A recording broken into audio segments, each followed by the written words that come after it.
আপনারও কতটা নষ্ট করেছে ফসল? যার যেমন জমিতে গাছে, কারো 5 কাঠা, কারো 2 বিঘা, কারো 3 বিঘা এরকম করে গাছে।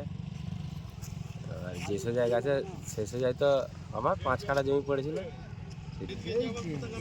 প্রচুর ক্ষয়ক্ষতি হয়েছে। যেদিকে গাছে একবারে ধুলিসাৎ করে ক্ষতিটা ভালো হয়েছে। এটা কখন হয়েছে? গতকাল রাত্রে? হ্যাঁ, 11টা 25-এ আমাদের এখানে। কতগুলো হাতি দল ছিল? 42টা। আপনার নাম? আরাধনা। বাড়ি? বাড়ি গোয়া। আপনার কতটা ফসল নষ্ট হয়েছে আলু? আমার 10 কাঠা গেছে, পাশাপাশি একজনের 1.5 বিঘা আর একজনের 2.5 বিঘা এরকম চাষির ক্ষতি হয়েছে।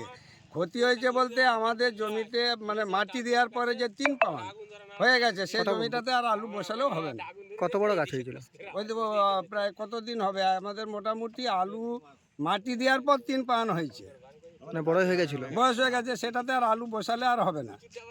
এবারে মাটি হাতি যেটার উপর দিয়ে গেছে সেখানে অনুমানিক কতগুলো হাতি ছিল? কতগুলো হাতি ছিল সেটা আমরা বলতে পারবো না। আর রাত্রেবেলা তো 20টা তো বটেই, অনেকে 40টা বলছে, 40ও হতে পারে, রাতের ব্যাপার। বড় বড় হাতি ছিল, বড় বড় হাতি। তারপরে এদিকে যাচ্ছে মনে করছে, কিন্তু এদিকে চলে যাচ্ছে। আমরা তো দেখেছি টোটাল সকালবেলা যে ক্ষতিটা কতটা হয়েছে। রাতের বেলা বুঝতে পারেন? রাতের বেলা ততটা বুঝতে পারি। আপনার নাম? আমার নাম বিশ্বজিৎ দে, বাড়ি? বাড়ি গোয়াডাঙ্গা।